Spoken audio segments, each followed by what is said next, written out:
Generation 5 or Pokemon Black and White or Black and White 2 are my favourite Pokemon generation. What about Generation 1 and Kanto?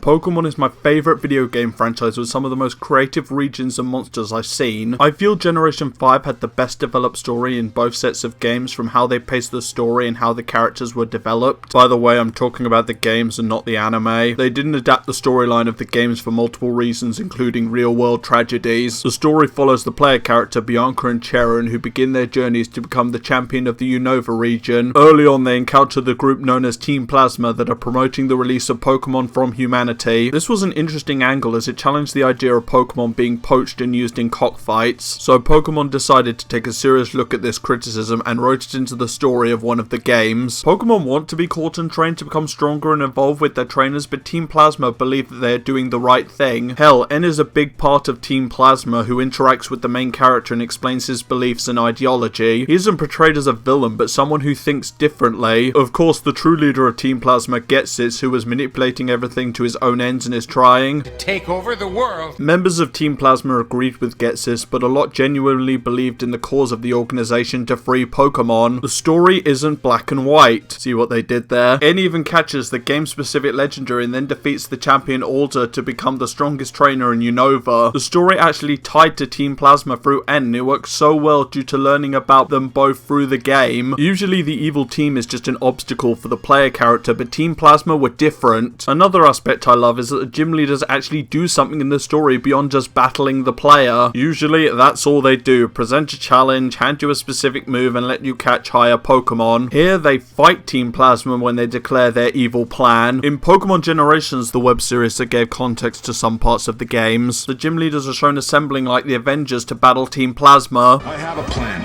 Attack. Finally, the two sets of games actually show change. There was a 2-year jump between the games like One Piece. Bianca has become a research assistant while Cheren has become the local gym leader. There is a new champion in Iris who was one of the leaders in the original games. I love character development. Also, best gym leader ever. Team Plasma has come back as pirates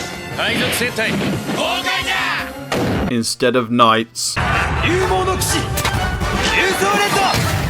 While straight up villains at this point, led by Ghetsis again because world domination! Tell him we want world domination! N returns to help fight them, tying it back to the first games. The new rival called Hugh wants revenge against Team Plasma for stealing his sister's Pokemon because continuing the story of the first set of games. Of course my vengeance must be satisfied! We haven't had a rival like that since Silver, except Hugh is still friends with the player character. I actually like most of the new Pokemon introduced in this generation. The starters are solid and the legendaries are mostly interesting. It's not like Generation 1, and that's the point, right, Charizard? So it was an interesting mashup of 2- and 3-dimensional gameplay. Generation 5 is the best. Like DuckTales, it balances adventure with character really well to become my favourite games in the franchise. Pokemon and human beings together take each other to greater heights.